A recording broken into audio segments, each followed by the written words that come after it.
去，不要太在意，就算也还有太多的委屈，委婉的人待续，无所畏惧，来吧，赴一场未知的旅行。哦，不在乎别人说什么，自己抉择。哦，每一次倔强的背后，都有个声音在召唤我。我相信昨天的昨天都有它的意义。哦，只要你也永远坚信。哦，所有的美好一定不会缺席。多么美妙的不期而遇，我相信明天的明天也会充满惊喜。哦，只要有你一同经历。哦，三生有幸遇上你，我的幸运。哦，感恩所有的命中注定。哦，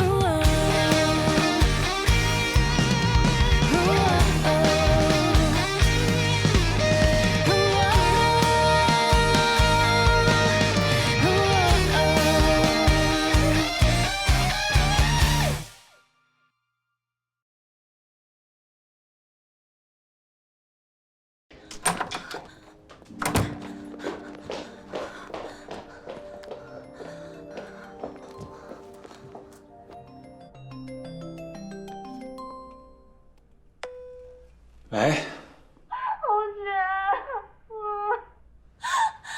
我被人欺负了，你快点来救我，我不想活了。啊？你不是刚刚才到吗？你怎么就被人欺负了？我不管，你快点来，你快来救我。行，我过来。好。来了，你把那个位置发给我啊。好，一会儿见。好，快点。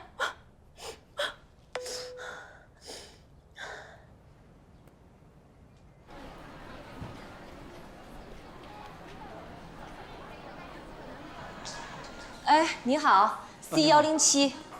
哦，好了，扫一下就可以了。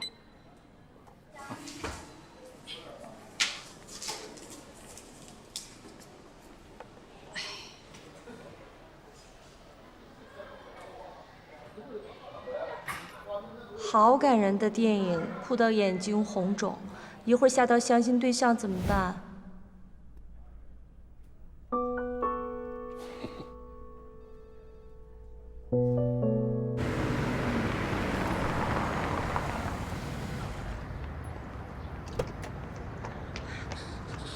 侯爵哥哥，你终于来了，快走！着什么急呀？跟我走。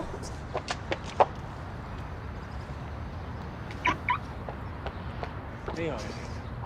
别，就是这儿，就是他欺负我，非逼我剪头发。女的啊？对呀。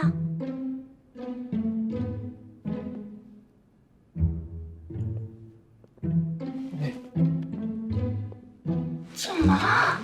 你弄女的，我能怎么办啊？让你剪头发怎么叫欺负你呢？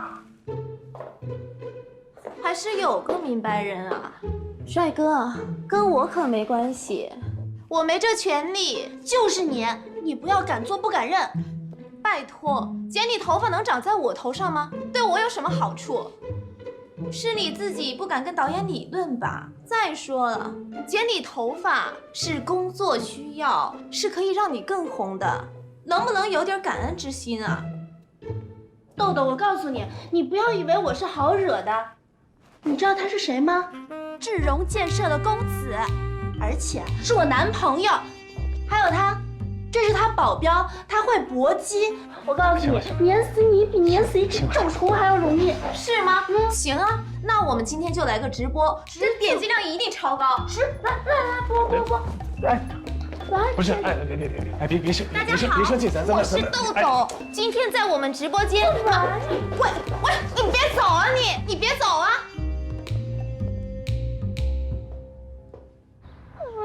露露啊，露露啊，你别哭啊，别哭呀，露露啊。露露啊，你刚才为什么不帮我？我帮了呀。刚才那个女的，她都那么大声跟我说话，她都欺负我，你都不帮我。是那女的是不好，但是你说都是女的，我能怎么办？我只能说说她，对吧？那你也不能让她这样欺负我呀。还有，你那个保镖，他不是过来保护我们的吗？他为什么也不说话呢？他们有他们这个行业的纪律，他只能保护我，他只能在我这个人身安全受到威胁的时候才能出手，对吧？他也不是打手，也不能看谁打谁啊。他只能保护你的人身安全，我的人身安全就让我自己来保护吧。你的人身安全没受到威胁，你别哭好不好？他都那样骂我了，还没有受到还。我不是一上去想把你吓唬他来着吗？但是没想到这没吓唬住，女孩我也没办法多说什么。还要剪我的头发。哎呀，你这剪头发，这不是剧情需要吗？你这不是为了你热爱的工作吗？对吧？还有你们搞艺术的不都为了艺术都能献身吗？对吧？剪个头发。对，我不懂事。没事了，我觉得哥哥，我自己可以的。啊？我听导演的话，他们要我剪多少我就剪多少，剪成光头也没关系。我去为艺术献身了。你不是你。我走了。露露啊。哎呀。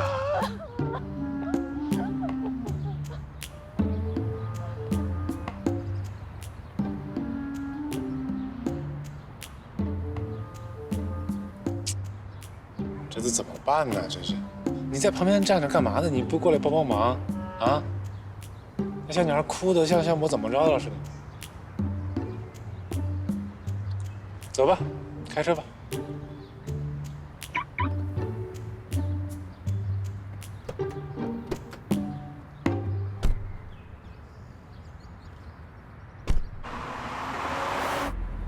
哎呀，这个方路呀，挺可怜的。哦，我跟你说啊，方路问题在哪儿？他就是太善良，你知道吧？太单纯。你现在这人，你只要太单纯，就容易得罪人。哦，你老欧什么呀？什么态度啊？我什么态度？我没说什么呀。不是，你有什么想法你就说好吗？你别老欧，我最怕人跟我欧。你说什么？说他可怜？我不觉得他可怜呀。她长得又漂亮，一身名牌，当网红又那么多人喜欢她，又有男孩关心她，可以为了她一句话往返200多公里。她哪儿可怜啊？是工作上的委屈吗？我觉得谁都有吧，这不算什么。你不能用你的想法想，你们不一样。她就是一小女孩，你知道吧？太单纯，不是说了吗？她没经历过太多事儿，所以她需要男人保护，你懂吗？哦，怎么又欧上了？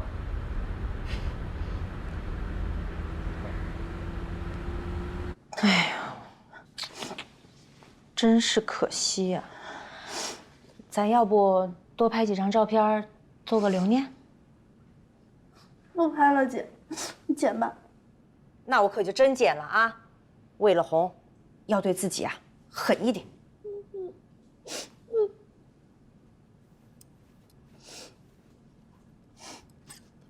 啊，等会儿啊！不然，你给我编个脏辫试试。你觉得导演那儿应该能同意吧？脏辫儿。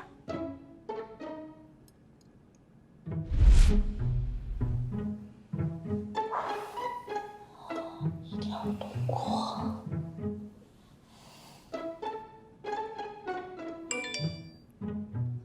导演来信息了，怎么说？辨识度很高，通过了，通过了，耶！我不用剪头发了姐，谢谢你，恭喜你！太好了。那电影挺不错的，是吧？嗯，然后豆瓣评分有8.6，真的啊？你们一起看。好好好。哎呀！哎，老板，你这是咋了？没事。啊，你肩膀怎么了？你是被打了吗？你才被打呢，没事，不用管我。啊？那我给你按摩一下，来来来，哎，别碰我！啊！哎呀，好了，哎，你试试。我都跟你说，怎么样？你好像松了点啊。那是，我都说了我很厉害的嘛。还行，你再给我来2下。哎呀，那轻点，你别下手那么粗，你。可以轻点，但是太轻那就没效果了。你来吧。怎么样？还行，挺专业啊。嘿嘿，你这是学过啊？跟我爸学的。你爸是中医？我爸是兽医。好，那个，你给我倒杯水吧。哦。你爸爸是兽医哈？是啊，我没骗你啊，在我们那儿，我爸可是有名的兽医呢。那些什么猪牛羊啊，生了点小病下不来崽的，全都得找我爸。我爸呢，就骑个自行车，吭哧吭哧骑2、3小时到村民家里。哎呦，这一年到头能骑坏不少自行车呢。那你爸爸还挺伟大。那是。哎，你别看那些小动物啊，可有些小动物可凶猛了。猪啊、牛羊就还好。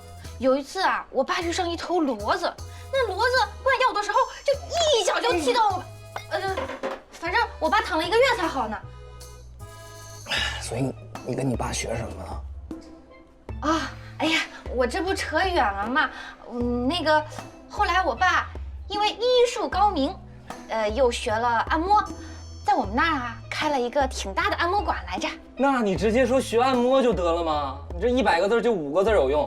刚好你给我打疼了，你把我当骡子了。没有，对不起，老板。没事。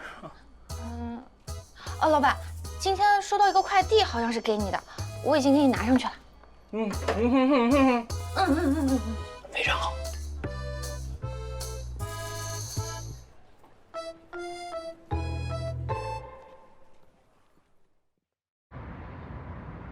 你看上回开会之后啊，我回去做了一部分调整，我把原先的这个网壳结构转变成现在的这个网架结构。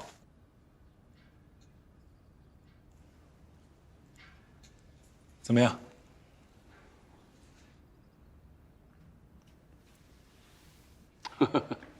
挺好，挺好。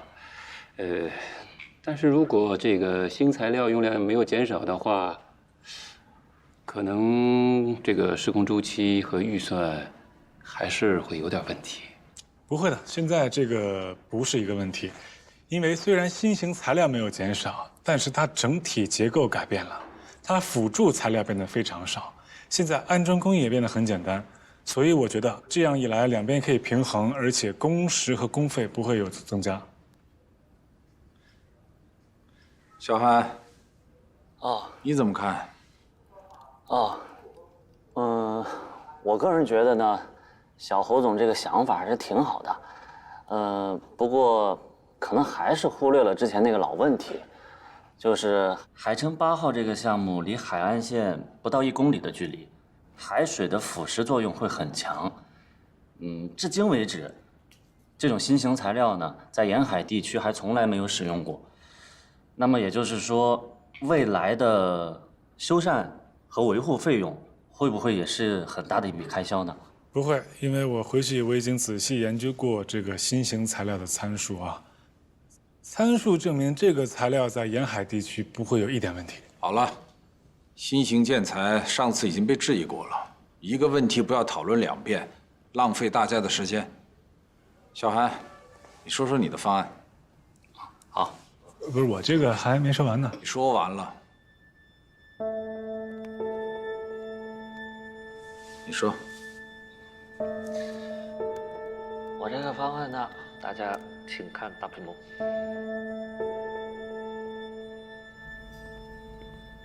要去哪儿？回家。偶尔当当逃兵也没什么。你说谁逃兵？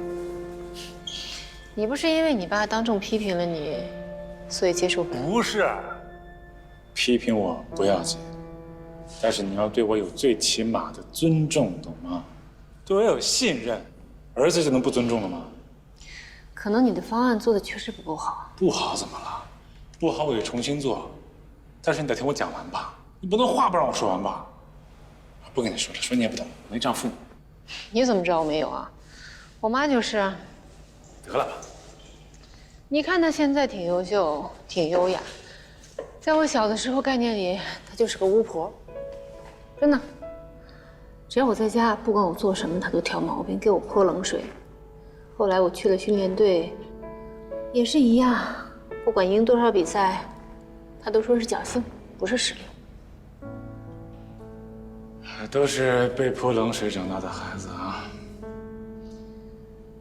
所以我觉得一直自己都不够努力，我就拼命训练，拼命的参加比赛，直到我带上赢得了第1块金牌，他才对我说：“你很棒。”我那时候才知道，他一直打压我，不是不信任，是希望我更好。啊，怎么样？这样的老妈给你爸换换？我不换。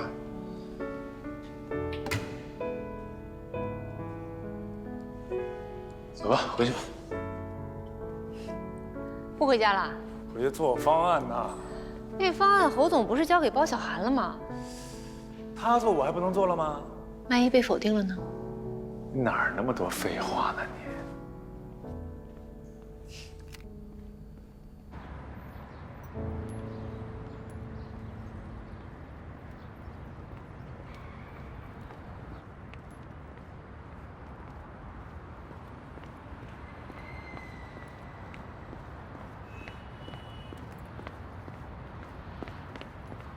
哎，你好，是钱小姐是吧？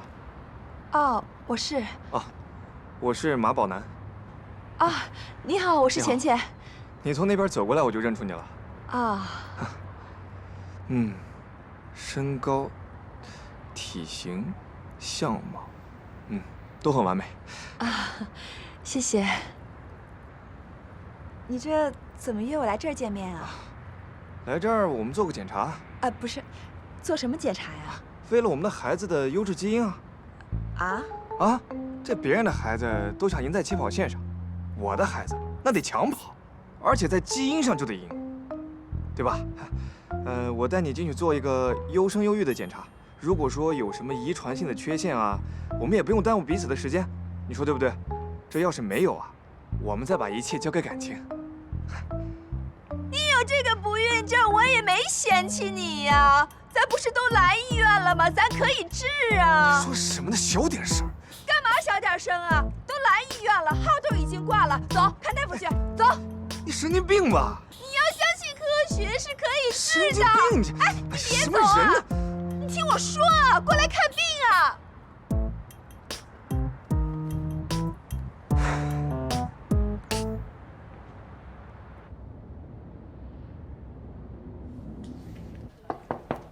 进来。侯总啊，咱们该开会了。开会了啊？哟，到点儿了。刚才财务那边跟我说呀，咱们还有2笔工程运输款都还没到账，这不后天又要发工资了，现在这账上的钱啊不够用。老办法，先向银行贷点款应急。啊，好嘞。哎，侯总，我跟公司的合同呢？也要到期了。哟，你不说我都忘了，你还需要跟公司签合同。那当然了，在我的心里啊，你就是咱们智荣建设不可分割的一部分。谢谢侯总赏识，我都不好意思。关于合同，你有什么想法？没有啊，我什么想法我都没有。哎呀，只要您不赶我走呢，我就好好跟您干一辈子。瞧你这话说，咱们可以签个70年的使用权。使用权不行。终身产权。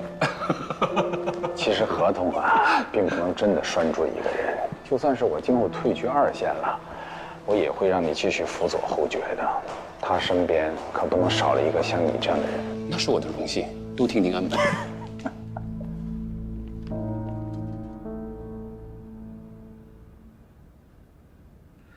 OK， 以上呢就是我的设计方案了，谢谢大家。哎，大伙儿都说说嘛，这个方案觉得怎么样？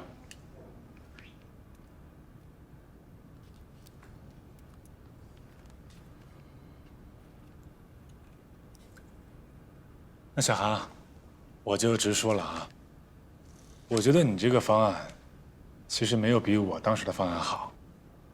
为什么？因为你这个方案设计本身就已经非常的常规了，啊，如果建材再走这个风格的话，那这个项目就没有任何亮点。啊，亮点这个嘛，我也不是没有考虑过，但是因为这个项目它的地理位置的特殊性，的确不太好去创新，所以我还是选择稳妥一点。对，你说的有道理。但是我对你是没有任何意见的，我也特别欣赏你的才华。我觉得亮点是我们设计的根本，是我们设计的灵魂。但是为什么会出现这种情况？我觉得不是小韩的问题，最根本还是我们固化思想的问题。我觉得我们不光应该创新设计，还应该创新我们的思维。如果公司一味的把我们年轻设计师框在一个框里，一味的为了安全不出错，那我觉得很难去创造出什么特别厉害、特别新颖的设计产品。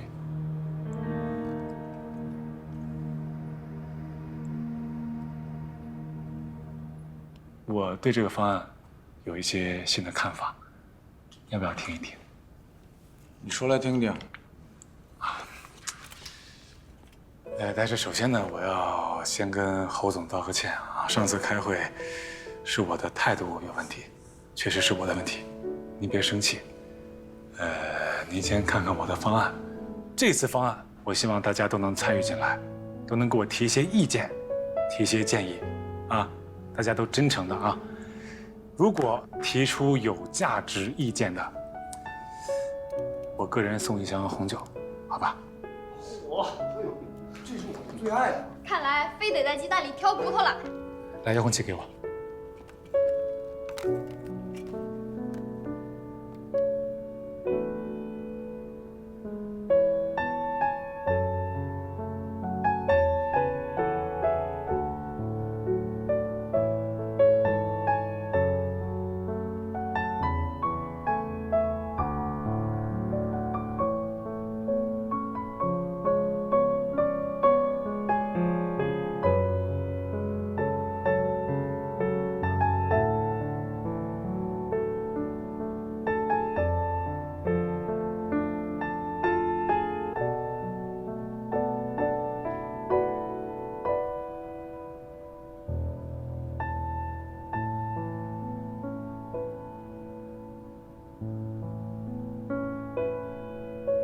看没看的，看没看的啊！我的新方案拿出来之后，大家对我的态度明显改善了。哎呀，哦是什么意思？您应该为我这个天才的想法欢呼雀跃。我觉得包小韩可能会有点生气了，你不应该跟他解释解释吗？为什么？因为你刚才提建议很不客气啊。开会好就是好，不好就是不好。那用他的方案我也没生气啊，他有什么好生气的？他这个人心事比较重，而且初来乍到，还没有完全融入到这个团队里。哎呀，这跟时间长短没关系，对吧？男人你输了就得认。再说我刚来也没多长时间呢，我都能适应，他一个前辈有什么不能适应的？好吧，我只是建议而已。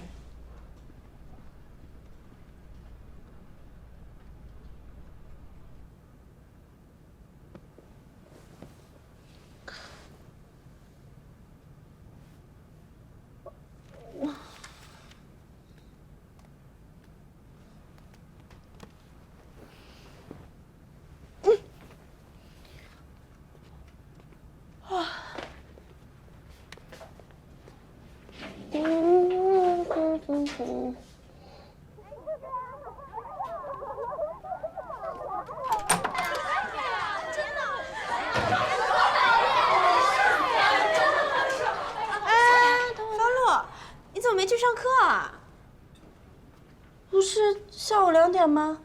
改上午8点了呀，昨天晚上就通知了呀。啊？你该不会睡过了吧？其实我也是调了3个闹钟才起床的。不是，没人告诉我啊。怎么会？导演说这次培训特别重要，还请了模特教练来给咱们上课呢，还分组了呢。要不，去问问豆豆怎么回事吧？昨天就是他通知大伙的呀。对啊。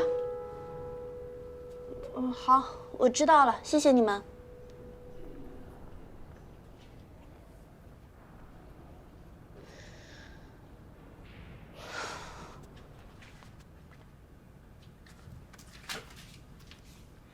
明天下午2点的培训改到上午8点，地点不变，特此通告，不要迟到啊！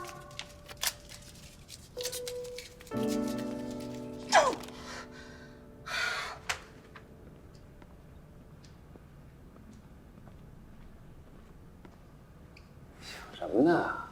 哎，马总。哎，我说你呀也太拼了啊！一个有价值的意见就影响红酒，你让人设计师没活路了。我不喝了。汤是我那么老爸，我要不努力，我就没活路了。多少人羡慕你有那么个金主爸爸呀！马总，你要羡慕我，你就跟他叫爸去。我是没那个命。哎呀，你爸那是真爱你，他为你花钱从来都不含糊。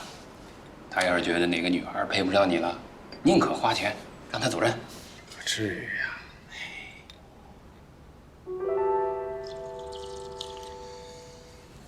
你刚才说什么？啊？没什么呀。我是胡说的，跟黄月。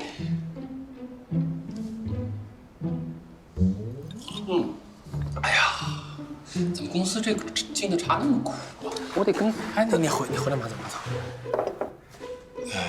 黄月跟我分手，是收了我爸钱了是吧？没有，绝对没有，没那回事。你就说一半，你告诉我呗。上回走廊里，我这不吓你一跳。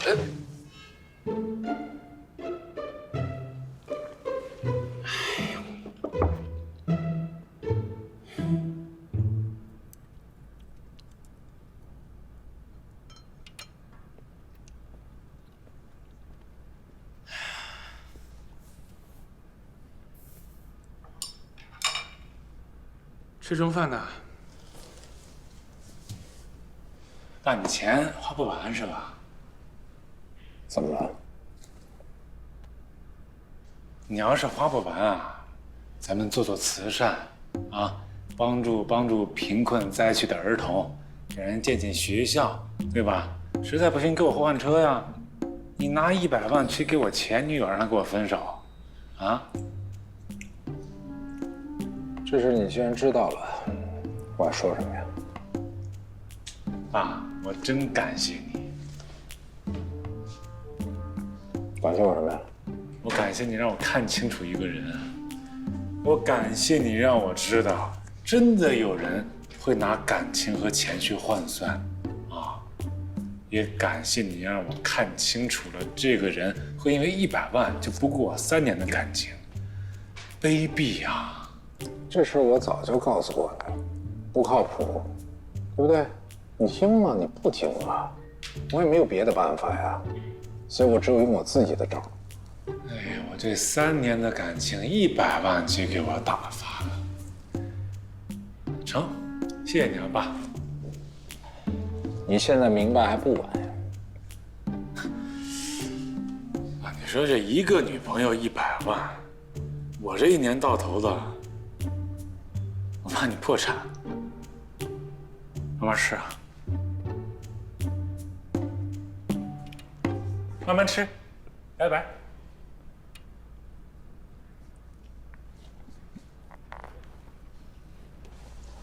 你臭小子！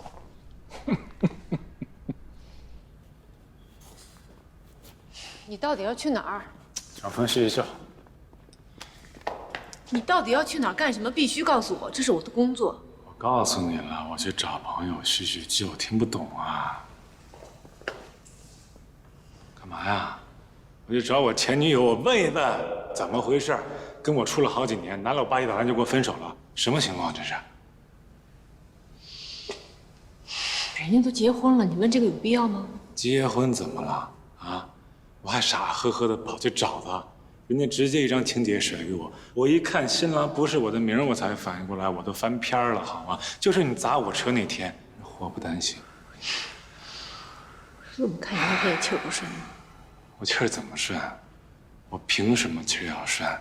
啊，你交男朋友没问题，你跟我分手没问题，你拿钱没关系，这都无所谓。你是不是得告诉我呀？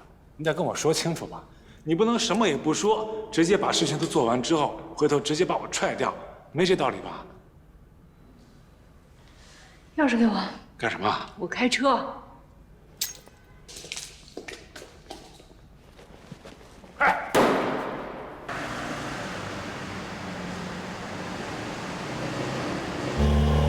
袁小江，你把你上次查的那个叫白泉的牙科诊所地址发给我。喂，我这边好了，我现在就出发，现在过来。好的，一会儿见。黄月啊，怎么又来了？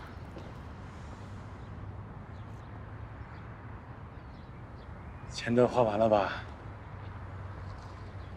你都知道了，没见过100万，觉得还挺多的，花了才知道，还真是不经花。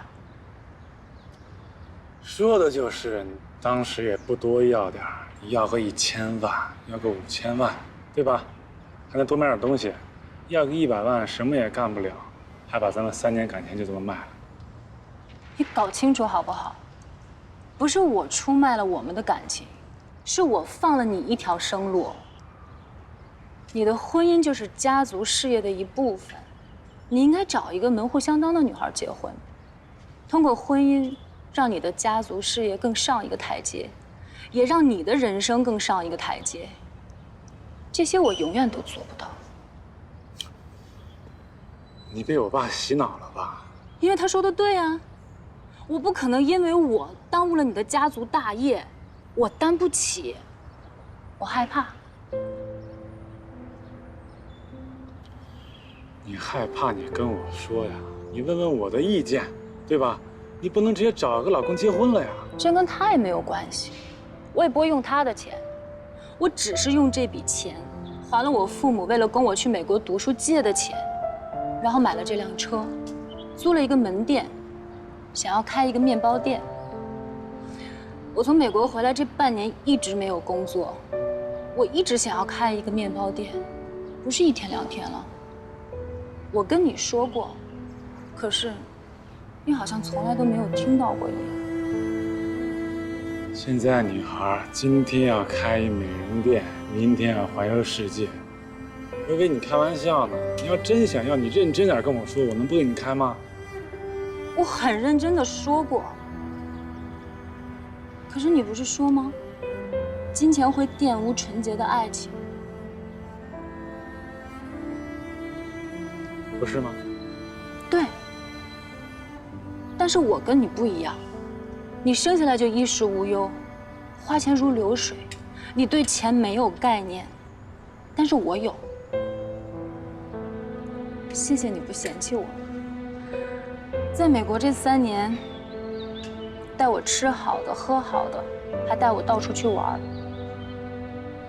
但是，我更希望命运掌握在我自己手里。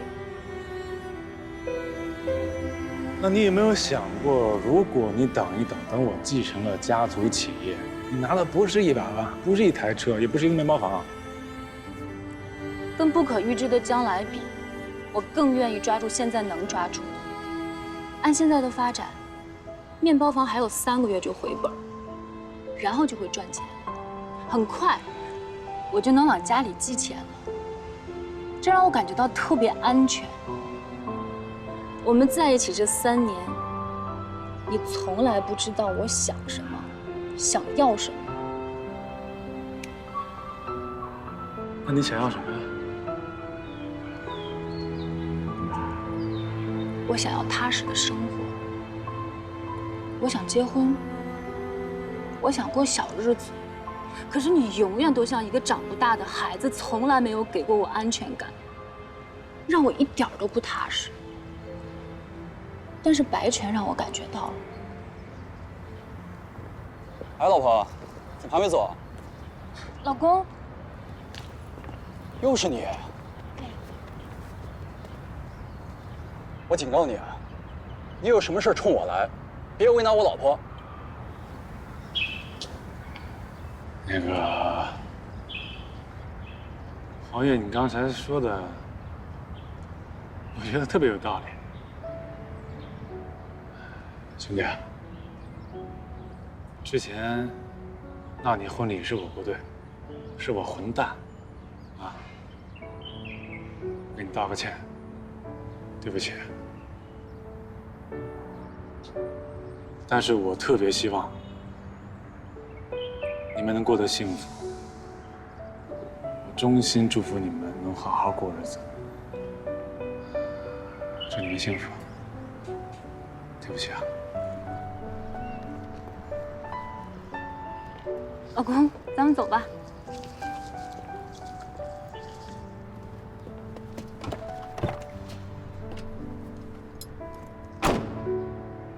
你说的这个方路，还要用这招吗？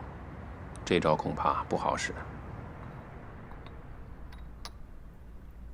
本来不想让他知道，谁知道请走一位，来了一位更次的。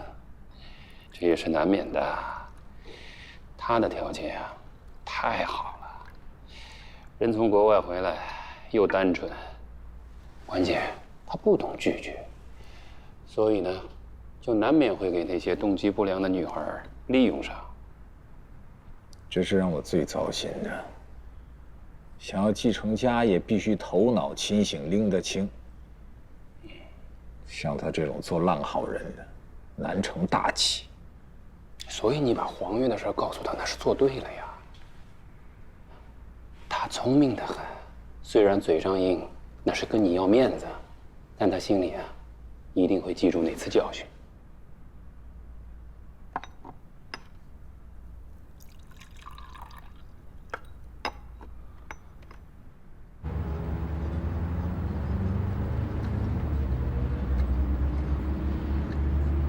其实他说的也没错，没有谁对谁错，是你们价值观不一样。你跟你之前那个价值观也不一样，你说你们也不分对错吗？当然我不该这么比啊。没事儿，知道你心情不好。其实黄月没错，我也没错。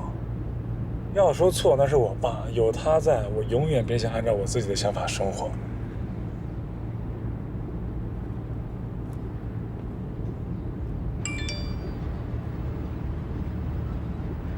侯爵哥哥，你好久都没来看我了，你不理我了吗？哎，咱们找个商场买点东西。好。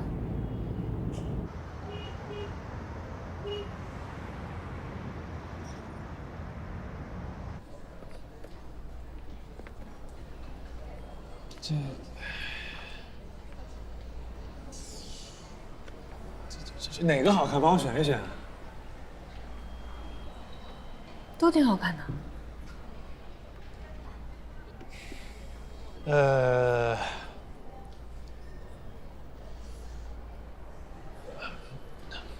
就给我这个吧。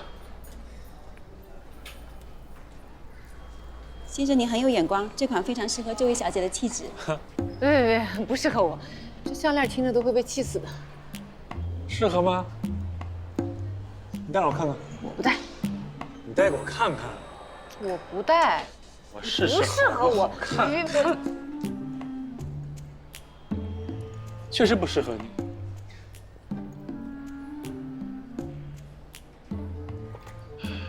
就它吧。好的。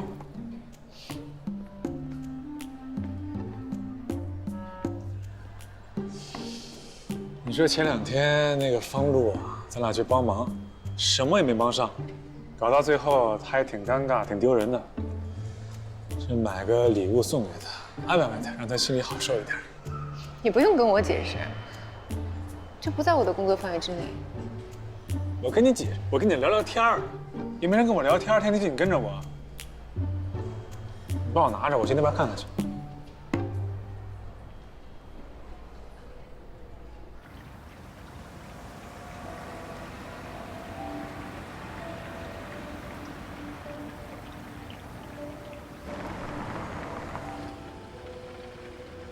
蓝总早。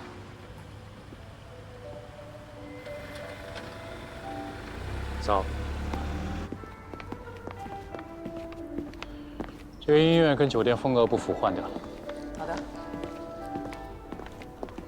花太俗了，换成兰花。我让你找的人找到了吗？联系过了。人家说呢，武天一几年前就已经辞职了，只留下这一个联系方式，但是不知道能不能用。给我。15分钟以后，各部门经理到我办公室开会。好的。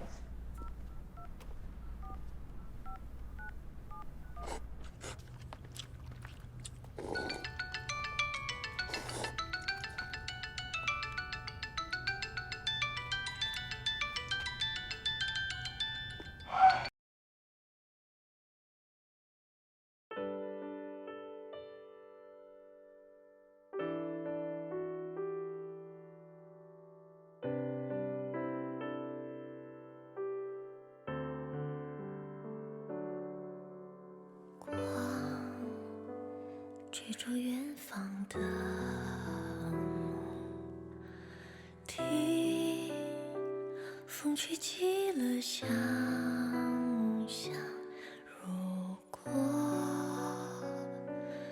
有一天迷失方向，泪光映出点点星光，沉睡在海中央，只盼有一天不再悲伤。那里有花，带着希望奔向远方，那是幸福，是最美好的新篇章，那是